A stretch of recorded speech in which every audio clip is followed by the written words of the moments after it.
Previously on agentpalmer.com, Val Kilmer's memoir, I'm Your Huckleberry, is worth your time. Nophek Gloss is a genre-defying good time from this week's guest, and Skies of Arcadia is a brilliant game, and that's a hill I'm willing to die on. This is the Palmer Files, episode 32, with author Essa Hansen, who is returning with the first book of the Graven Trilogy, Nophek Gloss, which is also what we talk about. Well, no spoilers or anything, but we discuss how the book was developed, what it's like to work on a trilogy, universal truths, and much, much more. Are you ready? Let's do the show.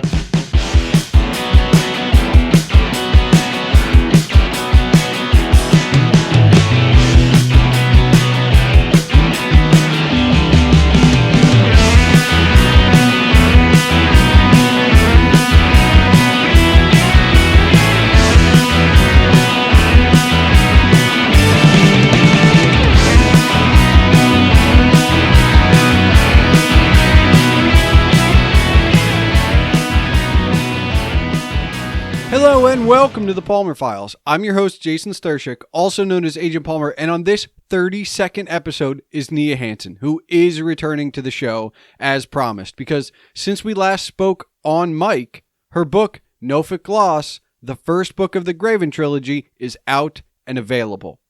I was able to read this novel before we spoke, and let me tell you, it's wonderful. My review is on agentpalmer.com, but suffice to say that you will definitely want to get your hands on this book if you enjoy science fiction, action, adventure.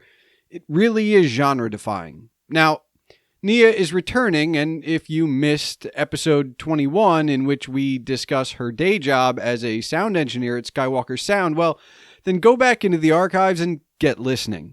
This is all about writing and process, because when the topic came up towards the end of episode 21, it would have been another episode, and thus it was better to save it, and now we have that other episode, and it's time for me to share that with you. We discuss her writing process, my going in completely blind to reading her book, the complexities of publishing the first book of a trilogy while editing book 2 and drafting book 3 while concurrently on a promotional tour for that first book, and so much else that it's much better if I just stop babbling and we get going with the conversation. Before we get into it, remember that if you want to discuss the episode as you listen or after, you can tweet me at Agent Palmer, the show at The Palmer Files, or Essa at Essa Hansen, that's ESSAHANSEN. You can get her book, Nophek Gloss, at most major retailers and see her event schedule at essahansen.com. That's spelled the same way as the Twitter handle. Email can be sent to the show at thepalmerfiles@gmail.com. And don't forget, you can see all of my writings and rantings, including my review of Nophek Gloss, on agentpalmer.com. So without further ado, let's get into it.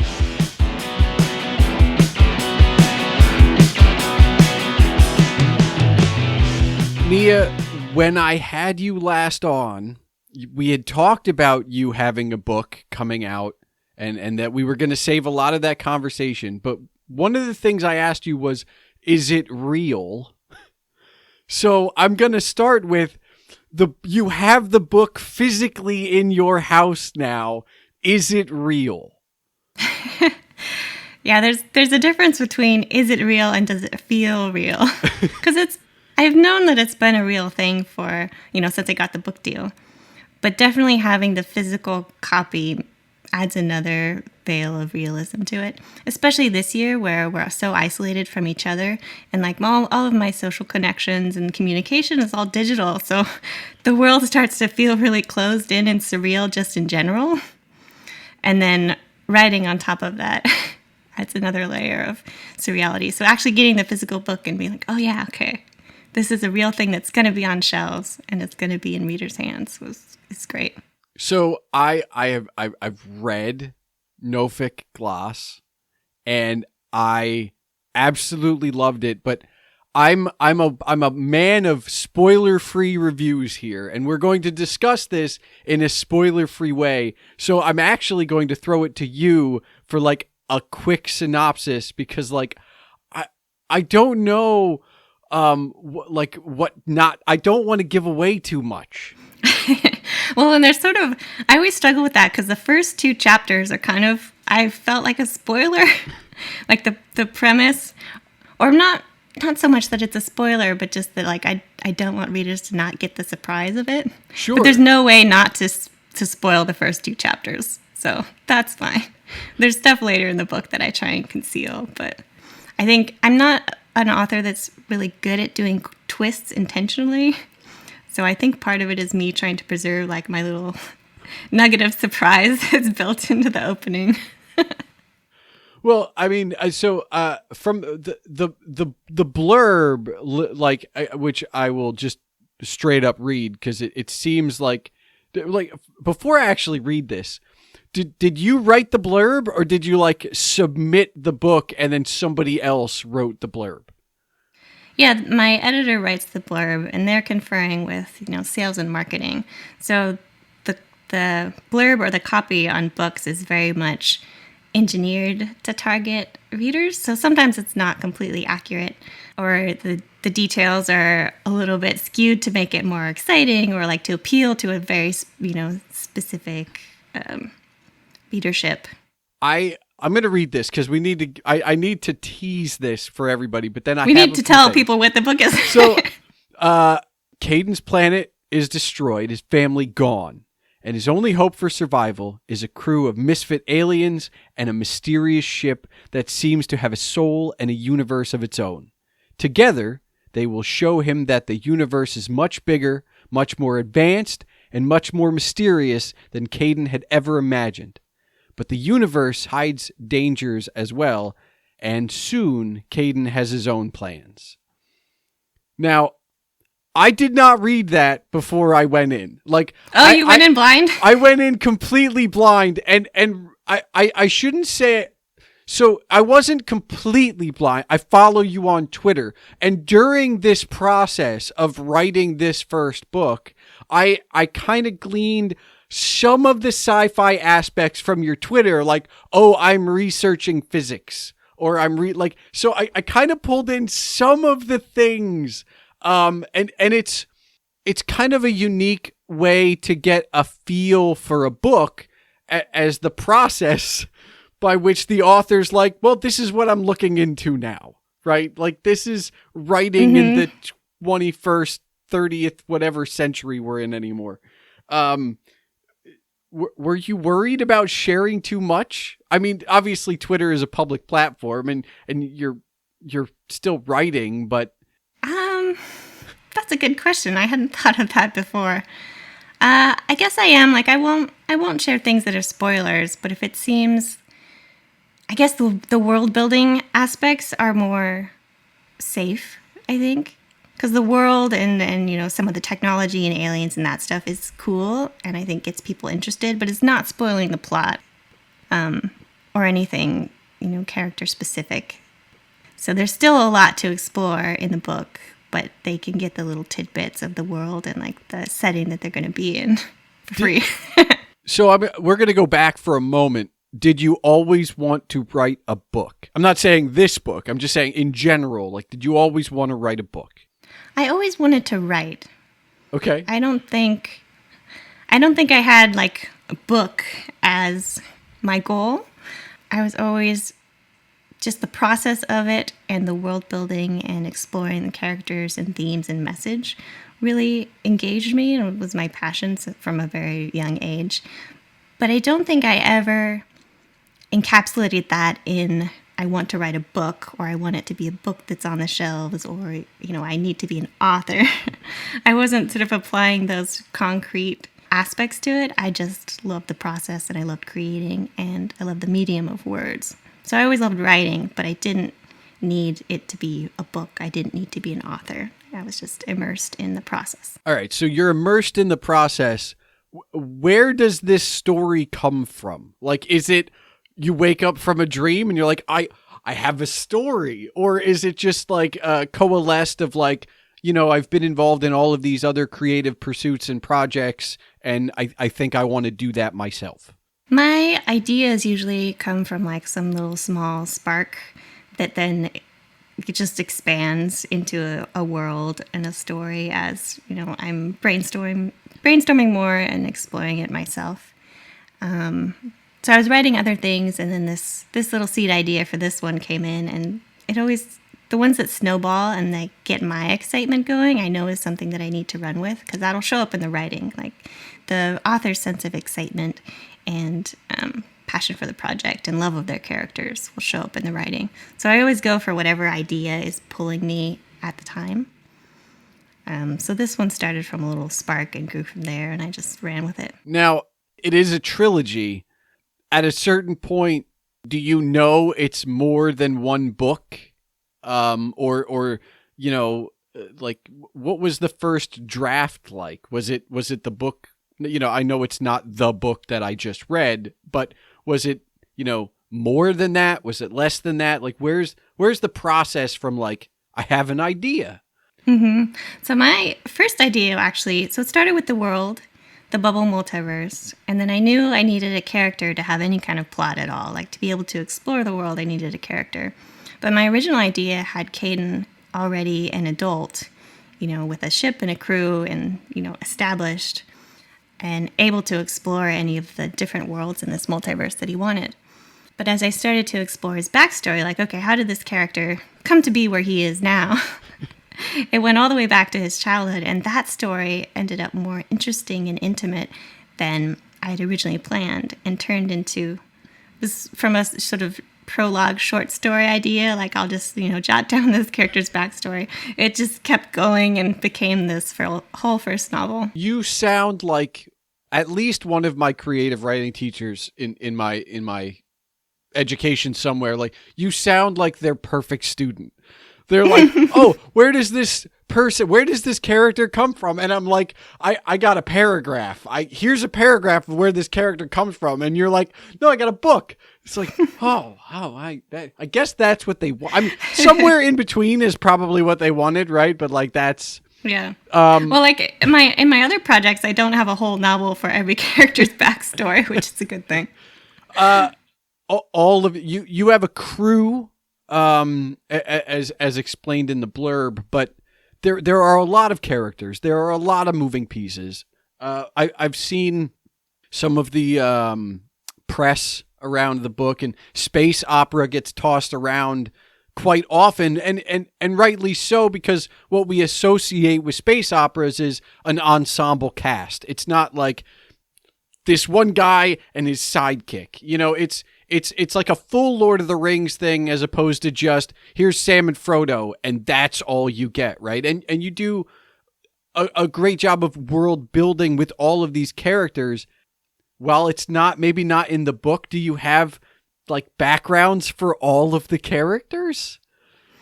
I do. So one thing that I knew I wanted with this book, so every book I challenge myself to do something I haven't tried before, like something that seems new, so I know I'm always stretching myself out of my comfort zone and learning new skills.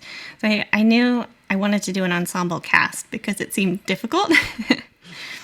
And I didn't know I was throwing myself in the deep end of that possibility, because there's two ways to do an ensemble cast. You either have an established group and you drop the reader in, and you have to get them up to speed with, these dynamics that are already established. Or you have the characters coming together as the plot goes on, and you get to see their relationships budding for the first time. So I dropped a kid into an established crew for the first time, and then, explored that messiness. Why not do both? But yeah, why not do both?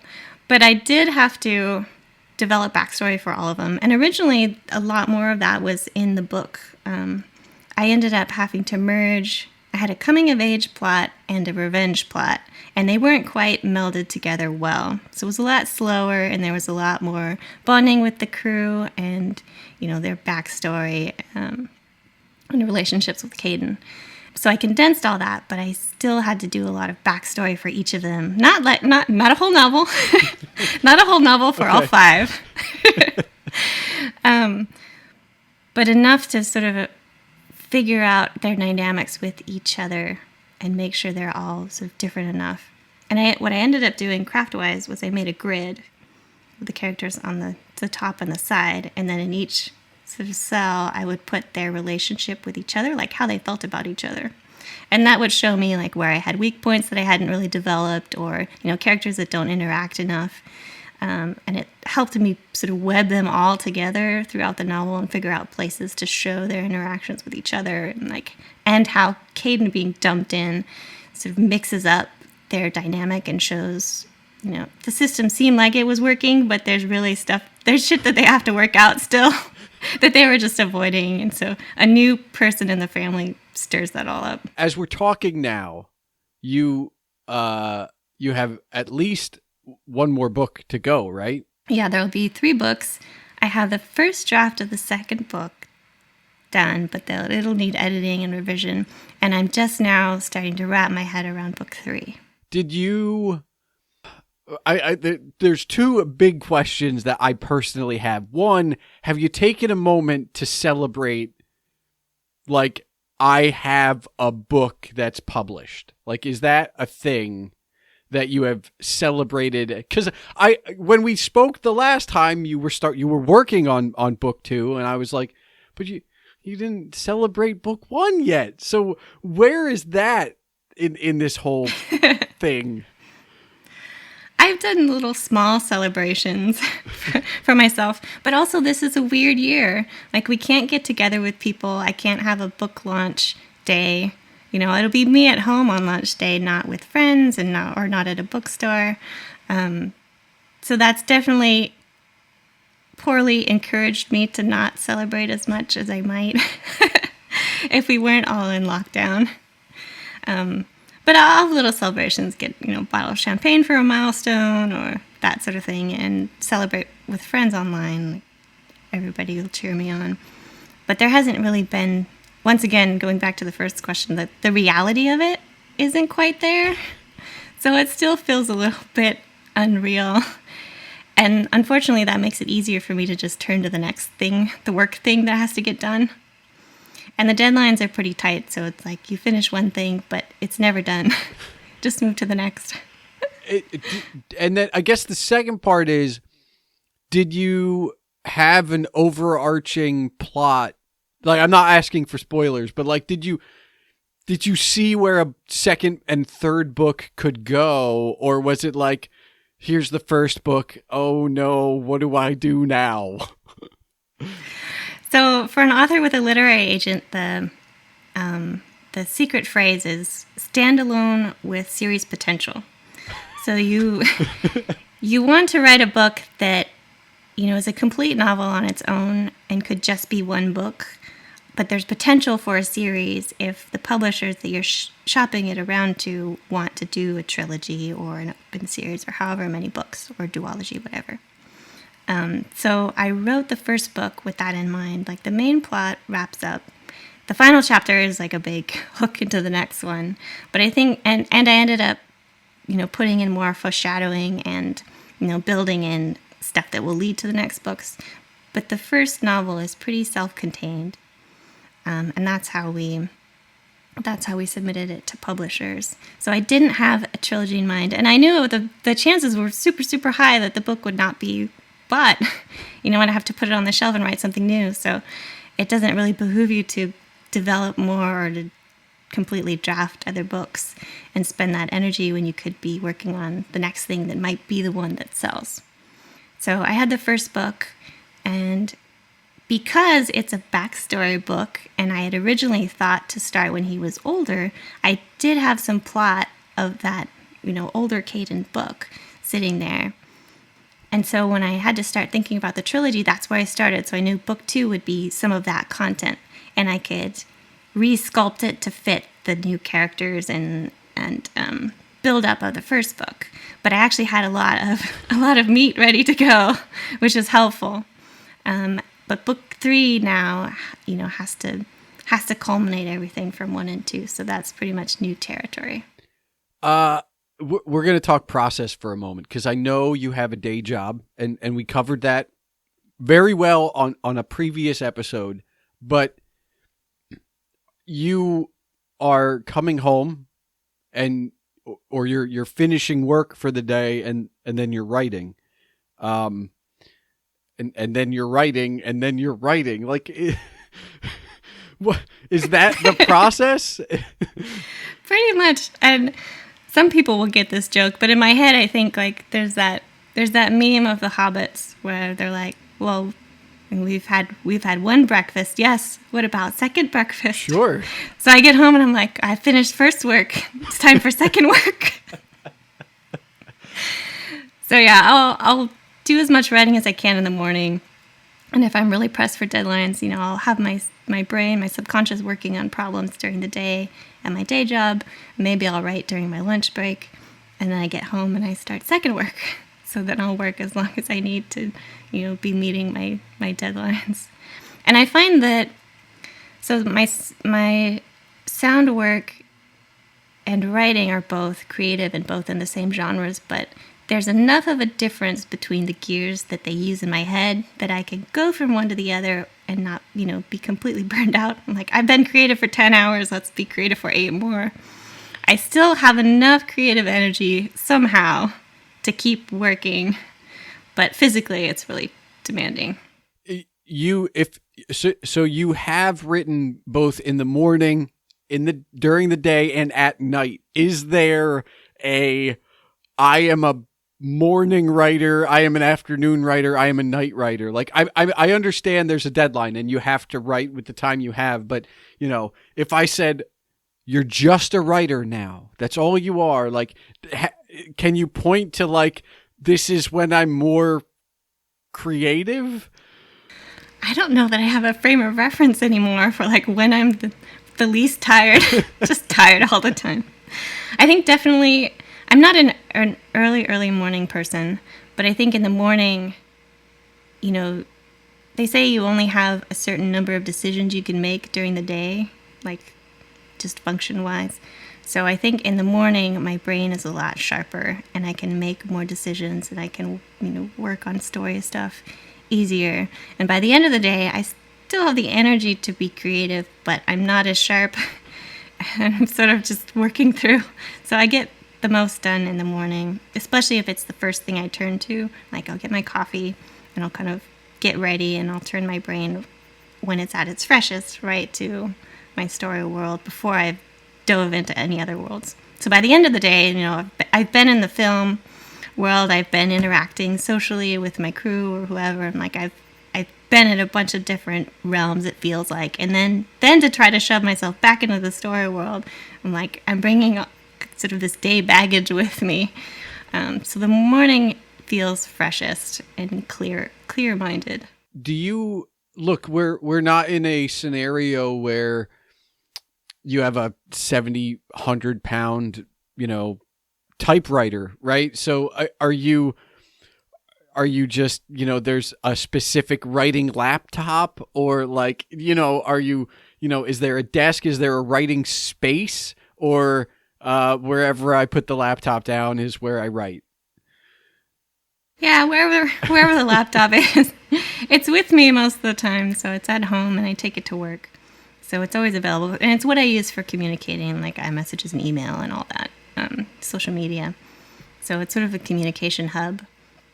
And at home, my apartment's really small, so there isn't really a space to have. Like, I don't have an office. I don't even have a desk. So a lot of times it'll be me sitting on the couch with my cat and just working there. Do you use any physical mediums? Like, I'm just a blogger and I still use physical notes. I'm that guy. Like, oh yeah, you may see a 1,200 word post, but there's some notes scattered about my desk at all times. Or have you managed to keep the process completely digital? I think I also have the notes scattered, but in a digital form. Okay. Like, I don't write longhand because my hand can't go fast enough for my brain, so I get really frustrated. And if my brain keeps going, then I'm losing information. Like, I'll forget because I can't keep up. Well, sure, yeah. So I type really fast, and digitally, my fingers can type at the speed that my brain is going. So all of my notes and stuff, and even how I'm like copying and pasting and moving things around and formatting stuff, is so fast and streamlined now digitally that when I do try and go to paper medium, it just feels really clunky. Although I do appreciate how it engages a different part of your brain to be using physical medium versus digital. You'll see things or think in a different way that you might not. See, and you say that, and I just immediately go to like, well, when I sit down, let's say I'm going to do a movie review. I have options, right? I can watch the movie on my computer, which has multiple screens, so I can have a note document open anywhere, and I can do that. I can sit on the couch with my phone and take notes on my phone, or I can sit there with a pad and paper as I usually do and make notes. And it might engage a different part of your brain. I feel like a more mature adult when I'm sitting there with a pen and paper. I don't know what it is, but like I feel you're a professional. Yes. I don't know what the difference is, right? Because obviously I'm taking the same note. Well, it's kind of like having a clipboard. If you had a clipboard, you would look really professional. Like you are seriously working. Your brain says that you're doing it properly. Yeah. I want to ask the science is one thing, but you get into politics a bit, and you're not just world building, but you're building systems of government. And they're unique. You're not just I'll just take democracy, or I'll just take a republic or a monarchy. Like you created something which adds to the story, absolutely, but your handicap on creating this goes up. It's like, well, I'm just going to throw in, there's all these things, and you decided to make new everything. When you phrase it like that, I think it's because I don't like writing politics. I find it really difficult. It's not my wheelhouse, so I find it difficult. So I try and make it easier for myself. Or I try and create something that's not like the things that I know, or like something different than your standard politics. But it's good if it ends up more interesting and feeling unique. I have writer friends that are really, really good at politics. In their novels, in their world building, and I admire them greatly because it's something that it feels like a wall when I come up to it. But I do like the systems that I created for Nophek Gloss. They're sort of non-standard, but focused on themes and messages that I find interesting. I think that's a good pivot point for a topic where you're not feeling comfortable or it's not really your favorite. You focus on the things that you do like. I mean, I like that there's ethics and like a philosophy within all of the characters, and they're not all shared, even with the people that are together.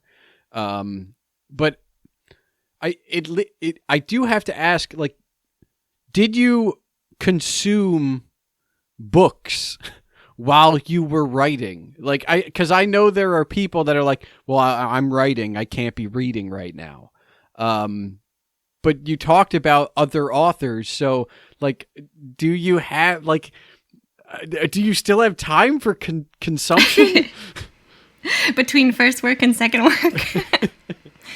I've done a great deal of beta reading and critiquing for my writers group, which does double duty because I'm learning as I'm critiquing. You learn a ton of craft from critiquing and engaging that editorial part of your brain and reading the story, looking for ways to improve it and what it's trying to say and what the author's trying to say. So I've done a lot of beta reading, which is a great learning experience, but it's a lot slower than reading for pleasure because I'm chewing on the material in a very different way. And I try to fit in pleasure reading as well, but that's like day job in my writing, and critiquing for others and pleasure reading is a whole lot. Not to mention any kind of other media that I want to consume, movies I've missed and TV shows and video games and all of that. So I have to juggle what I do when. And I'm also the type of person that wants to, like, if I'm going to get into a video game or a new book, I kind of want to really dive into it and not, read 20 minutes here and 10 minutes there and, an hour here over a long span of time. I want to really be able to get into it and give it the attention that it deserves. So I'd rather have like a weekend to devour a book or to just play a video game the whole time and get really soaked into it. But that time's even rarer. I was going to say, how long has that been? Because, I mean, if you're starting book 3 now, like, did you give yourself a weekend when you handed in the first draft of book 2? My friends convinced me to take a day off.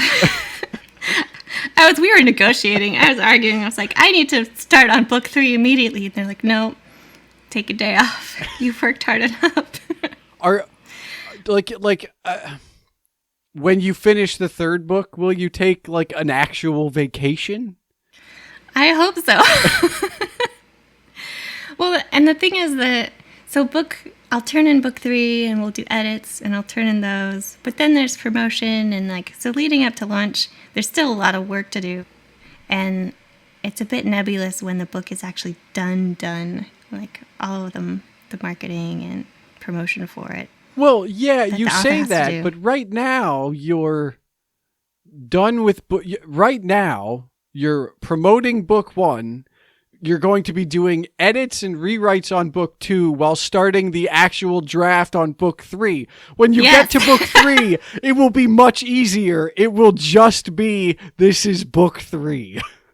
I would hope so, but if I'm working on the next thing that I want to sell, either a new series or a new standalone or something in the same world, then I will still be doing at least 2 things at once. You seem to be due for like a reset of some kind. I would like one. I will try and build one. And I'm actually, the main thing that I'm focusing on is, so I have my day job and my writing work and the 2 at once. And like you said, kind of working on 3 books at the same time, plus film work is too much.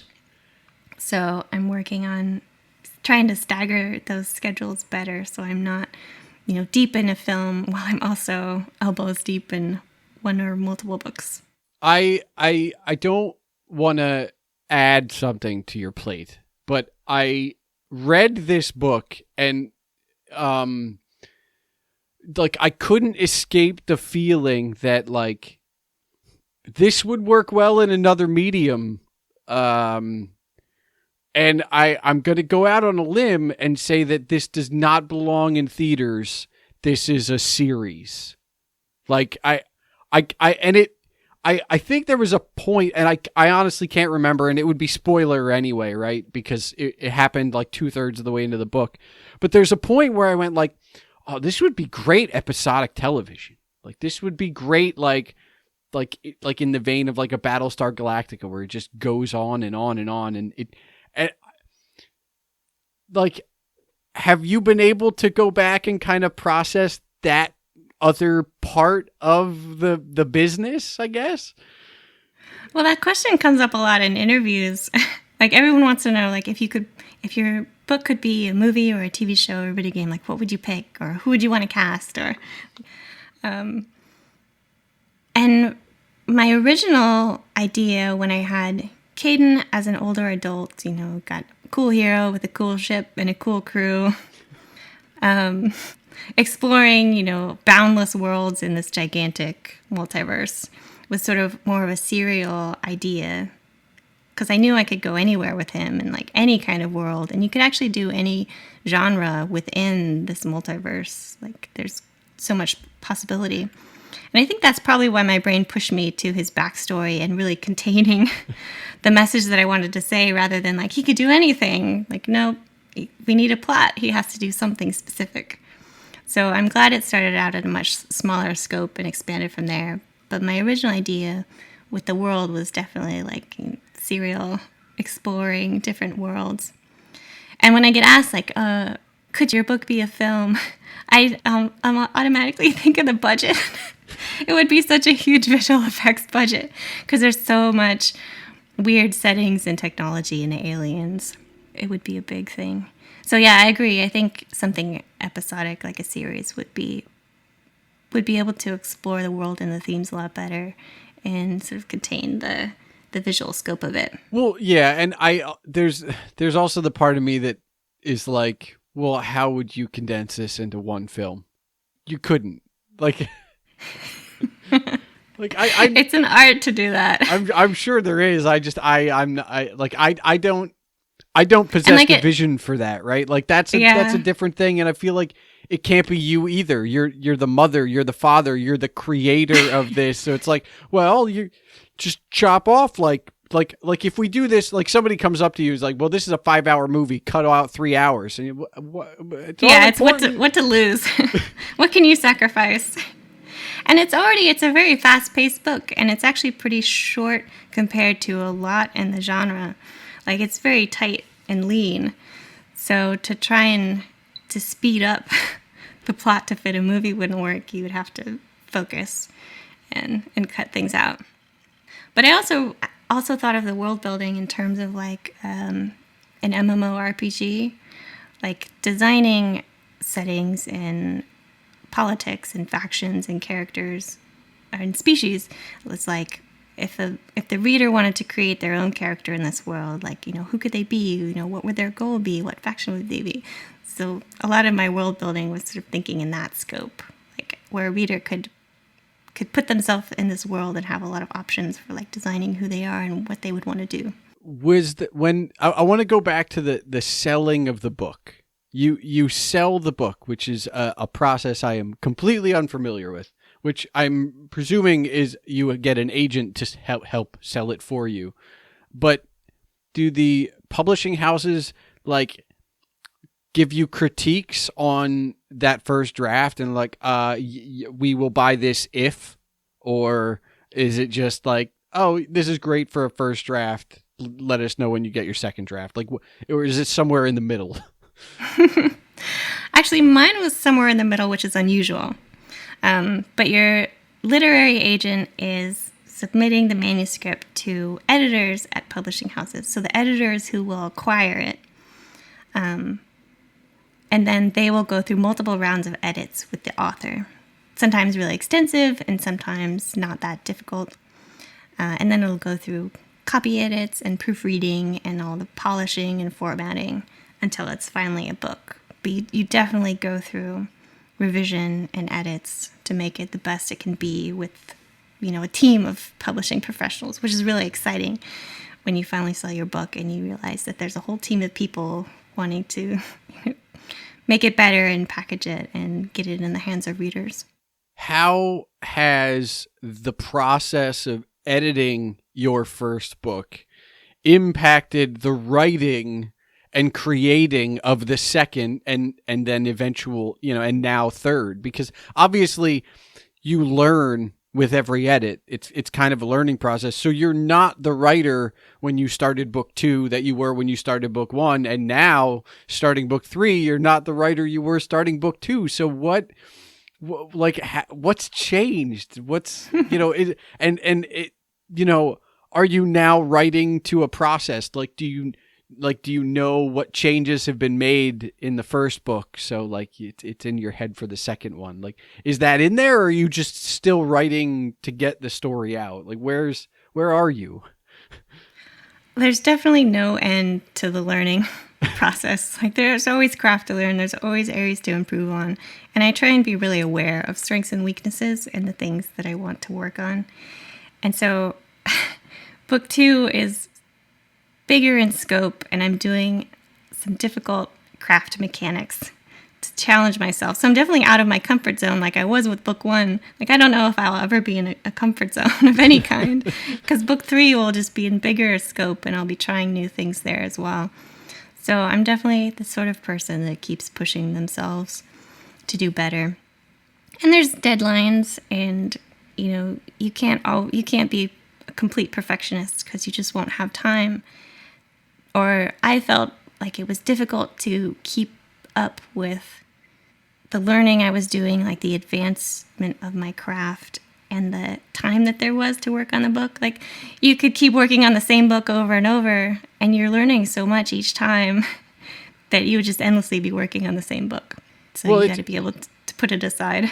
I don't know who said it, and somebody said it, so this doesn't come from me, but I have no attribution for this at all. I just wrote it down when I heard it, and that perfection is the enemy of good. And like, it's weird, but like that was, I got that quote well before I started this podcast. And it's very entirely possible this podcast doesn't exist without that quote. Because, like, I had a lot of time to think about, I had years to think about what this show was going to be. And it's just like, well, I want it to be perfect. So, well, if you want it to be perfect, you're never going to release that first episode. So you just have to get going. So I get where that is. But it's also weird because, like, you're getting a team of eyes on one draft while you're working on another. So like you're getting perspective that you didn't have when you set out to do the first draft when you're doing the second one, because it was a much more solo endeavor at that point. Oh yeah, and my editor is amazing and like caught things and had a perspective that my critique partners didn't, my writing group didn't, my agent didn't. So it's like elevated it a bunch to have this professional opinion. But one thing I wanted to add in that people don't talk about is with books, like you definitely get fatigue. Like after a certain point working on it over and over and reading it over and over and over, you get tired and you want to move on from the world. And I still love my world and my characters, but you definitely get fatigue from seeing the same thing, especially when you're in the later stages where you can't do any dramatic changes, or maybe you're at the point where you're not really seeing any, big changes that you want to fix. Like it's pretty solid, but you're still reading it over and over and over, and you kind of want to have fresh energy again to dive into some new territory. So the fatigue and the perfectionism go hand in hand, especially towards the end. It's a really interesting kind of mix. Now, without spoiling anything, and you've already established that you are a person who challenges yourself, but is part of the challenging yourself a way to like expand book 2 so you're not in the weeds with the repetition of book 1?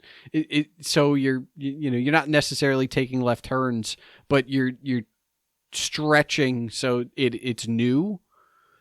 Yeah, definitely. Like, and I knew for a trilogy, your scope kind of has to expand, and with a world like this, the world needs to expand. We want to understand it better. We maybe want to understand the past. So I knew it was going to be a lot broader, and just that alone is more difficult than this really character-driven, pretty focused and arrow straight plot that I had for book 1. And even with the ensemble cast and that, it's, we're not involving too many other factions. The multiverse feels broad, but we're not going all over the place. Like the trajectory is pretty straightforward. So with book 2, I know I would have more points of view, and we would be involving, bigger political scale, and we would be going more locations. And book 3 is like that, but double. So immediately I go back to the Sword of Shannara trilogy. And I bring this up for one reason.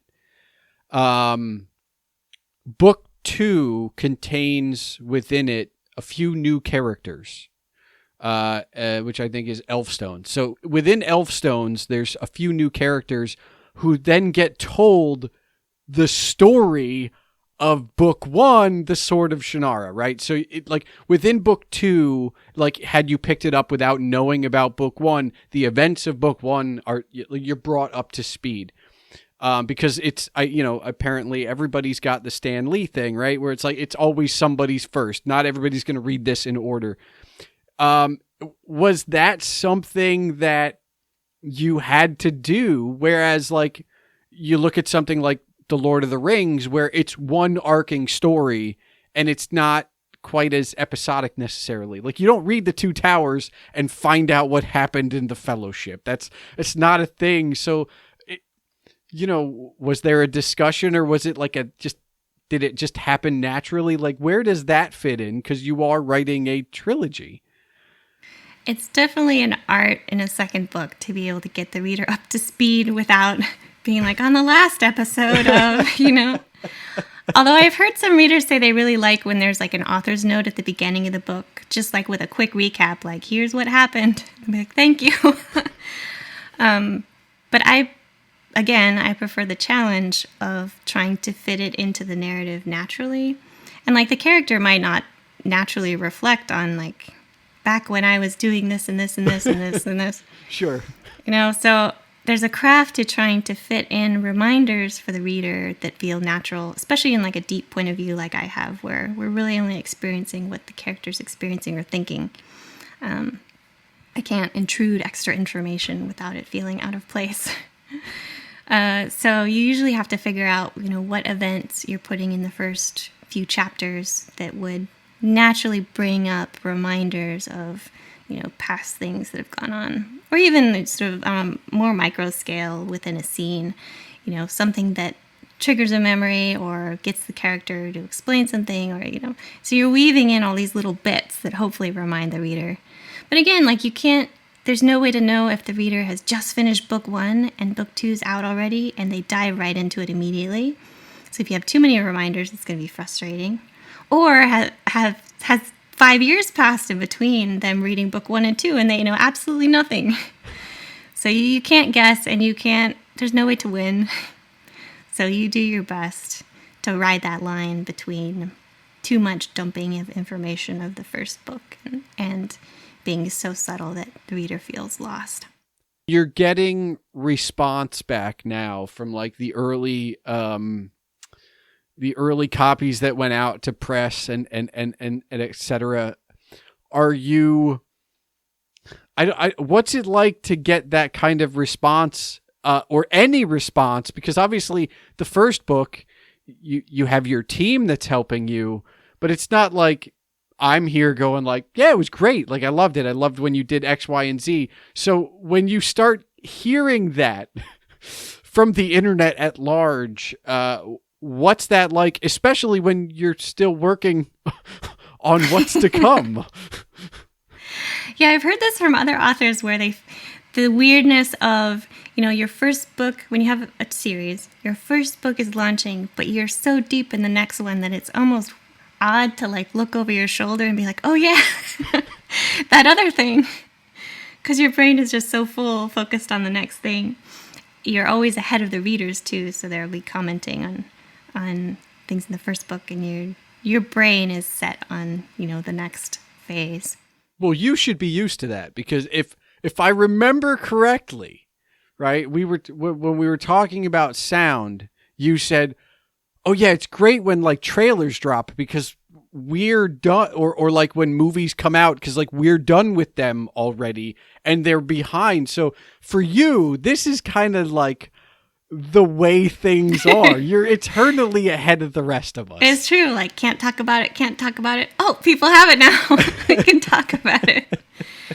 It's a weird emotional, like mentally it's fine, but it's still a kind of a weird emotional disconnect, because like all of my excitement as an author, even like between book deal and announcement and stuff like that, there's often such a gap that you have your emotional reaction, like you were saying, like, did you celebrate? Did you like appreciate your milestone? You have that emotion at one point, but you can't share it or really talk about it publicly until later. And then when that happens and the public is all excited, it can be hard to get your emotion back in the excitement gear, because you were already past that phase. Like, I processed my excitement and I celebrated.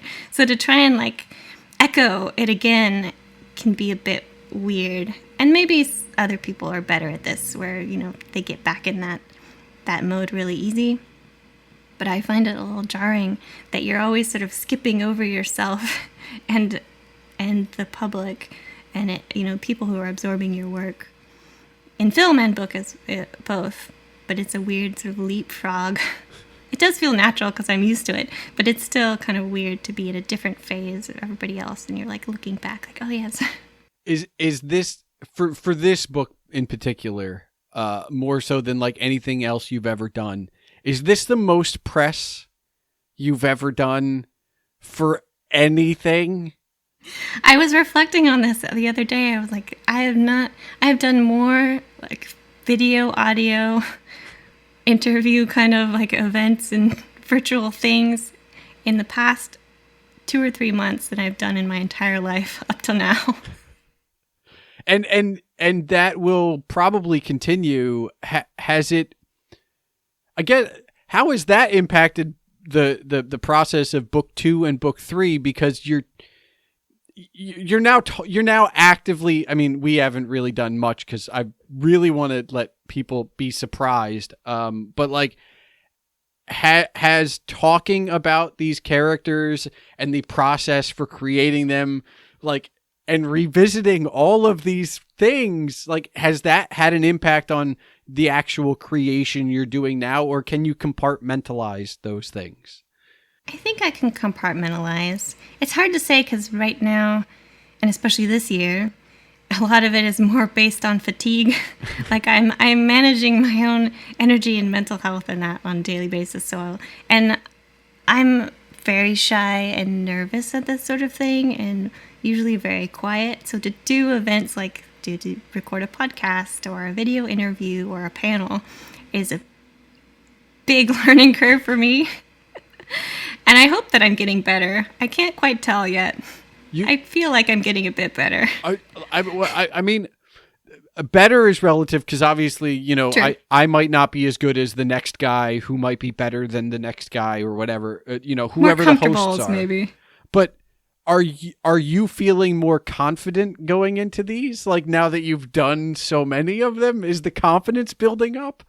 No, I don't think so. Yeah, I don't know. It still feels like a lot. But going back to energy, so it's not that I'm learning things that inform the next books, but that I have to manage. I'm promoting book 1, you know, I have to talk about book 1, like I have to get my head back in that zone, like, you know, what were my influences? What was I thinking? Like, how did I craft that? Because my brain is so much in book 2 and my energy should be, you know, on the next thing.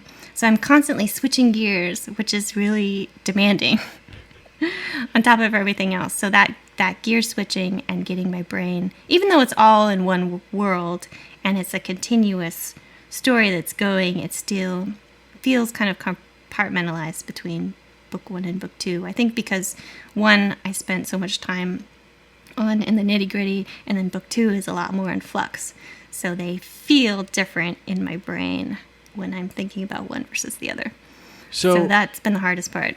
So book 1 comes out, you know, fall 2020. Book 2 is slated for fall 2021. Can I presume that book 3 is fall 2022? Yeah, they're about a year out from each other. Okay. All right.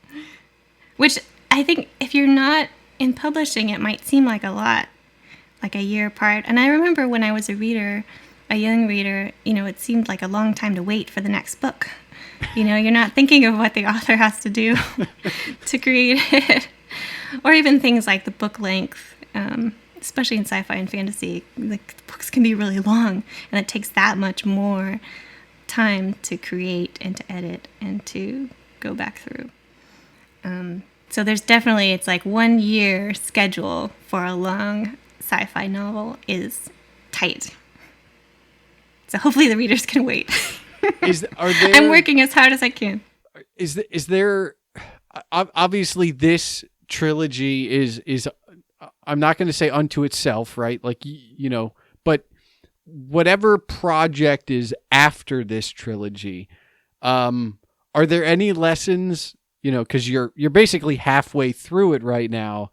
Are there any like standout lessons? It's like, oh, I know these 2 things to be true now that I had no idea before. Oh, there's tons of those.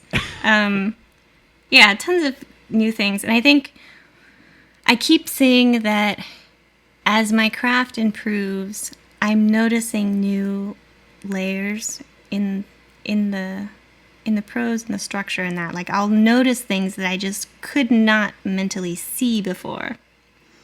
And I notice a parallel with critiquing as well, where I can sometimes see things in a friend's manuscript that I'm critiquing, like microtension or a pacing thing or a repetition thing or structure that I can't see in my own work when I'm trying to edit it.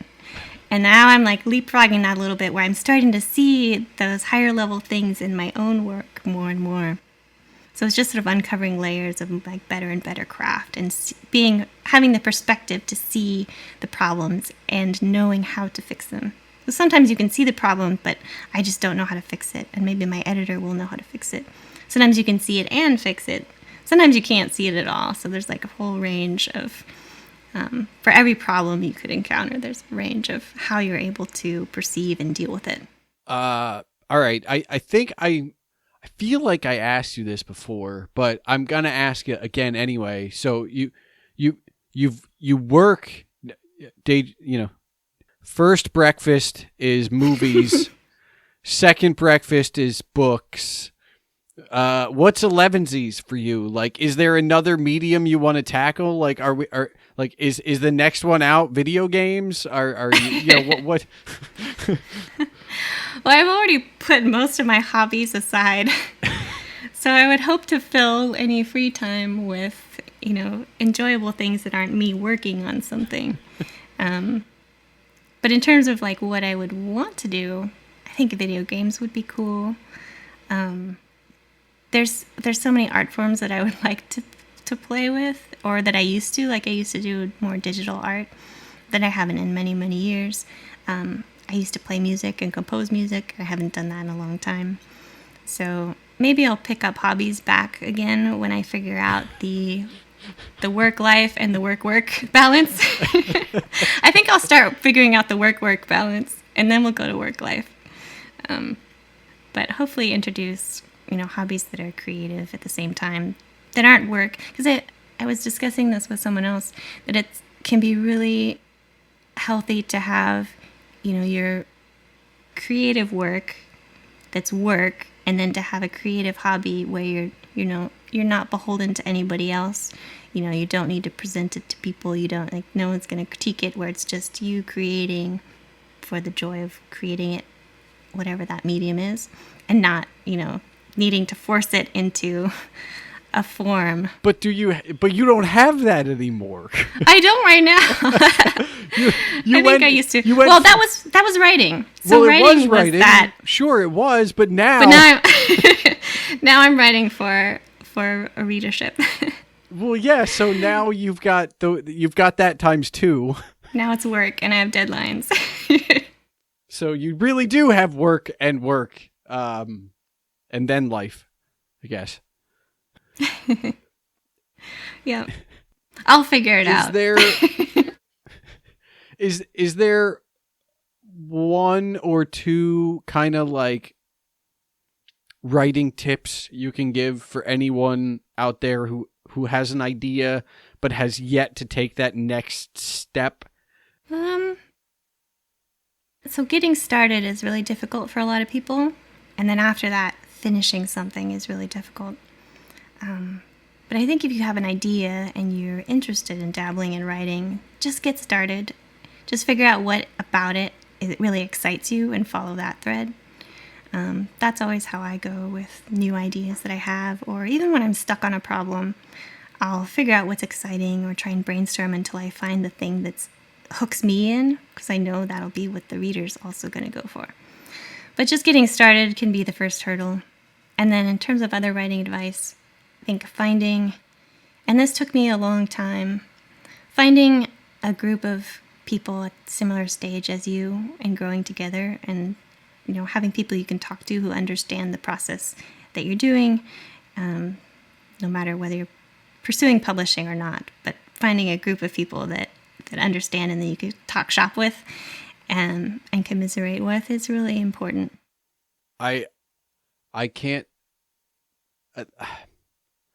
I cannot tell you how excited I am for book 2. I'm glad to hear that. Because and I haven't you know, I haven't had a chance to like, you know, push the book that much because I'm a huge reader, and I'm so I hate to say snobbish, but I'm very selective about what I read. So very rarely am I've read one bad book in the last decade.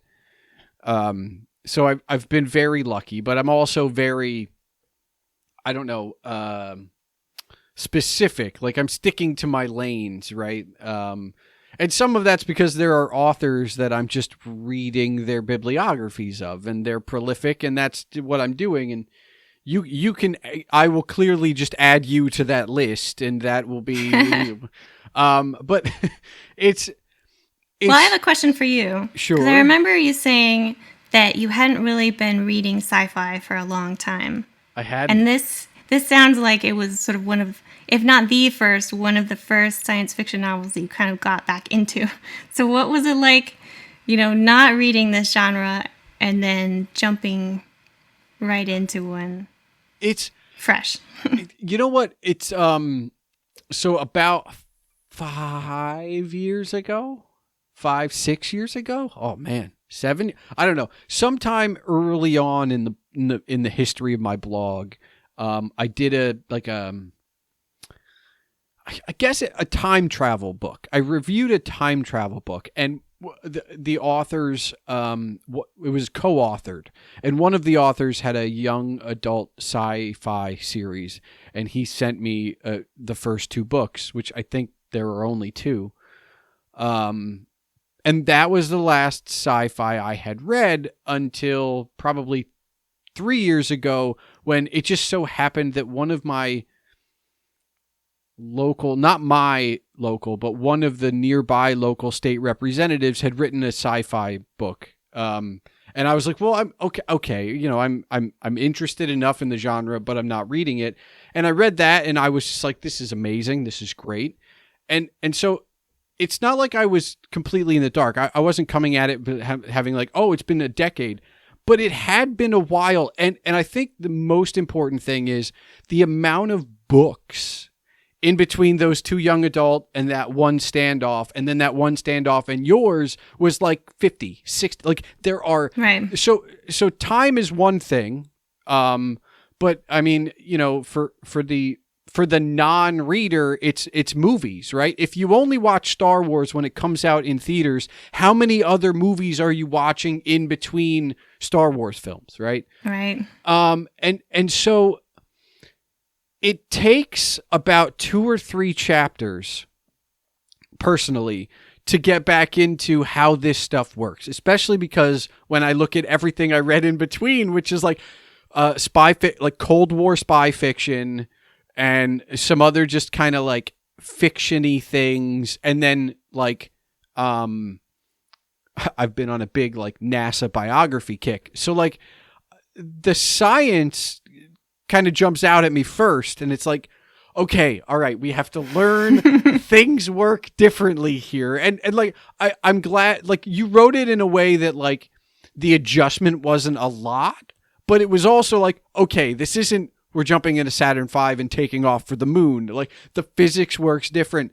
So there's a bit of an adjustment there. Just because I hadn't been reading that, right? But once you get into the book, you're into the book, right? Like I reread Jurassic Park recently, and while we were alive when they were cloning sheep decades ago, right? So like cloning isn't unfamiliar to us. But you don't have to get far into Jurassic Park where you're like willingly like, okay, all right, this is a world where dinosaurs are cloned, right? And the I don't know, the acceptance of disbelief for all of these things is basically equal. You have to give up some reality when you get into any book. Just, you know, and I can say this, like without counter, that goes for fiction and nonfiction, right? Like I've been reading a lot of NASA biographies. The stories aren't that different, right? The perspective is. So somewhere in my head is a better idea of what actually happened when I read 3 different astronauts tell the same story differently, right? So there is an expectation that, all right, every time I open the cover of this book, I'm in a different universe. So that kind of helps a little bit, but you know, you never know, right? Like it was I feel like I'm going to have a better expectation of what to expect come book 2, obviously. Just like if you wrote a fantasy novel next, I think I'd still have a general idea of this is how, like, okay, you're not going to bury me in detail, right? Like that, like you have a general idea, but you don't know. So the first few chapters of any time you're reading an author for the first time, which is important. Not a first-time author. Just anytime you're reading an author for the first time, it's kind of like a relationship. It's the first time you sit down and have coffee with somebody. It's like, okay, what are you giving me? And then obviously my disbelief or my acceptance of things is what I'm giving you to tell me the story. And hopefully those things are equal. And once we get going with the story, like I'm accepting of whatever you're giving me, and you're not, toying with my emotions. But yeah, that's a good way to put it. And also kind of how a lot of authors approach the craft of the opening. Because the opening is, where you're going to lose the most readers. So you have to be, especially in sci-fi and fantasy, where like you don't want to dump information on them. Like you don't want it. There's just so many ways to stumble. And you're not going to please every reader, and that's not the goal. But, the way that you pace information, the way that you present the characters, the way you sort of hook them in, like, this is my world, come with me, reel them along before you know that they're in to the story, 50, 100 pages in, you can kind of trust that the readers are with you. I'll say this, it was actually kind of like refreshing to read because I have been reading the same authors over and over again. So like I've been reading through Dayton. So like now I finished the first trilogy of a series of 9 books, right? Like I now know all the characters and I know the writer because I've been reading him for like 30 books, right? Douglas Copeland, again, they're all individual books. They're not a series, but as an author, I understand who he is. And then biography, like I understand how the story's going to unfold. Or at least how it's going to be portrayed. Like I did this, that guy did that thing. What, I felt, this is how, things are going. So it's refreshing to pick up a book from a new author, right? Because you're like, oh, okay. All right. Like I'm thinking, I have to think differently and I have to, I'm learning again, as opposed to just being along for the ride. It was not only refreshing, it was enjoyable. I like it. It was such a good book. My only detractor is not about you, and it was just like I have a hard time reading digital copies. And that, like for me, it's a medium thing, right? Like I feel like if I had a physical copy of the book, I would have done it in a weekend as opposed to a week, which isn't a lot. It's a lot. It's a huge difference to me as like a reader, right? But like to other people listening, they're like, what's the difference? It's 5 days. A week is fast. Yeah. Yeah. So, I loved it. I loved it. And I like, awesome. I mentioned in my review, like you state, I mean, this is going to be the most political thing I say tonight, but you state some like universal truths, or what I feel are universal truths within the characters in the books. Like, brave and stupid are sometimes the same thing. And like, revenge is the best revenge. Like these are things I absolutely globbed onto because I loved them. And that was something that was in the book, or that I knew I wanted to put in the book from the very beginning. Like I wanted to give Caden life lessons, and he's in this crew of adults who have years and years of experience that he doesn't. So I wanted them to be able to give him life lessons, whether he is able to utilize those or not. He often is not able to process it. But I wanted some of those life lessons and some of those big, somewhat universal statements on the page throughout the book, hoping that readers would attach to them, like it sounds like you have. Well, yeah, I mean, I think maybe my favorite line in the book is judge individuals as individual. There's too much variety in the multiverse for broad statements to ever serve us well. And I feel like that's, if that's not universal to every facet of modern life, I don't know what is.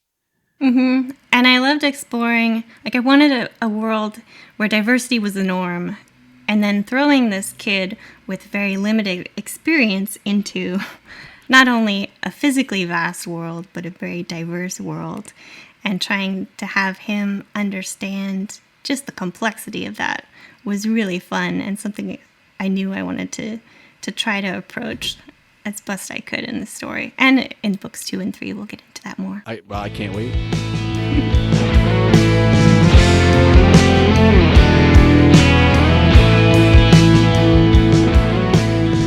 First of all, if you aren't interested in Nia's book by now, then how did you end up here? It's a great book, and now that you know more about it going in than I ever did, what are you waiting for?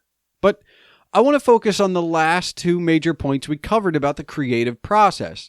From personal experience, Nia's 2 tips are paramount to almost any project, especially creative endeavors. The hardest part is starting, and then the hardest part is finishing. I talked a little bit about that personal experience in discussing the idea that perfection is the enemy of good. That is just one of the many hurdles we all have in getting started, but as my ongoing document of unfinished drafts and half-started projects and ideas can attest, finishing is the next hardest thing. In fact, if it weren't for the obstacle that you have to start something to finish it, finishing might just be the hardest thing. What is it that we are afraid of in either case? In starting, one of the biggest fears is that we may not finish. But what's the fear about finishing, or what's keeping us from it? Primarily, the desire or the inspiration to be motivated to start something in the first place would also be the inspiration and motivation to complete it. But clearly, this is not always the case. For me, it is too many ideas.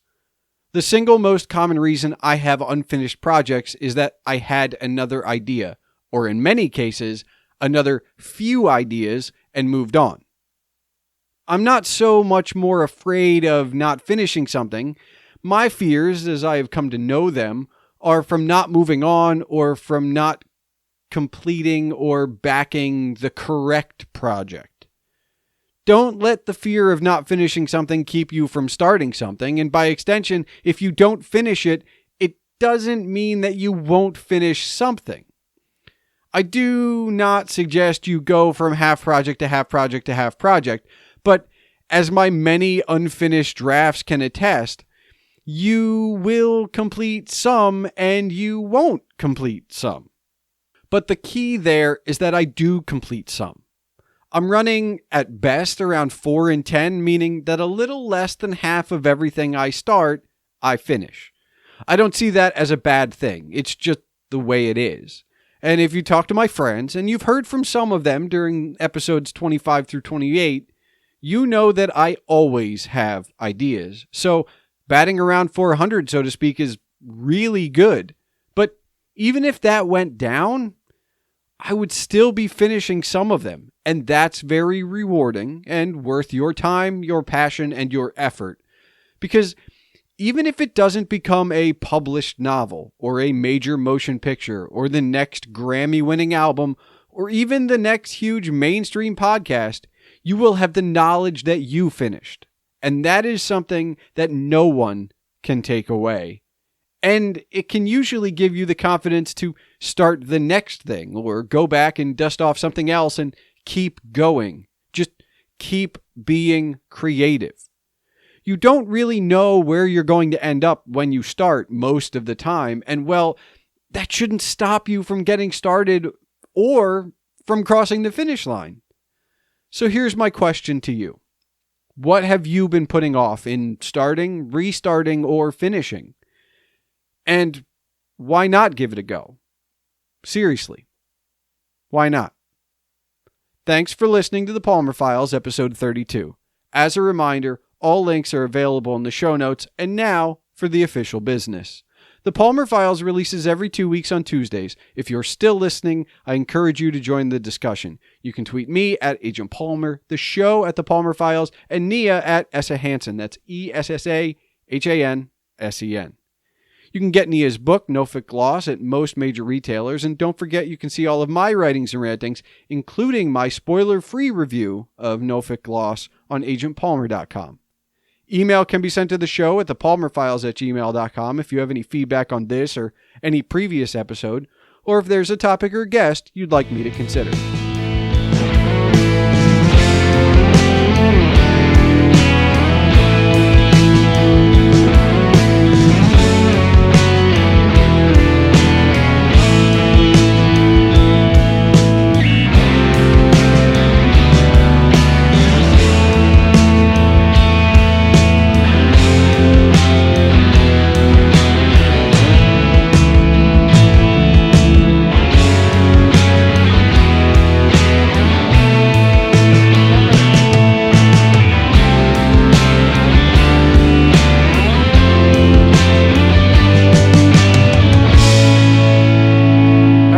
Still get one final question. Has reading Nophek Gloss and getting into a big sci-fi world, does that make you want to read more science fiction? Like, where does it send you next? Ooh, that's I mean, I want more of this world. It does make me feel like, all right, so this question gets answered by a couple things, right? So I have been doing a great purge. I've been trying to get rid of things. I've been a pack rat for way too long of everything you can imagine, right? Like, I have reports I wrote in 6th grade. I have books that I will never touch again. And then I have books where I'm like, do I need to have this? I've got magazines. I've got every newspaper from when I was on campus and wrote in them, right? Like, things that I could easily just scan a copy and move along, right? So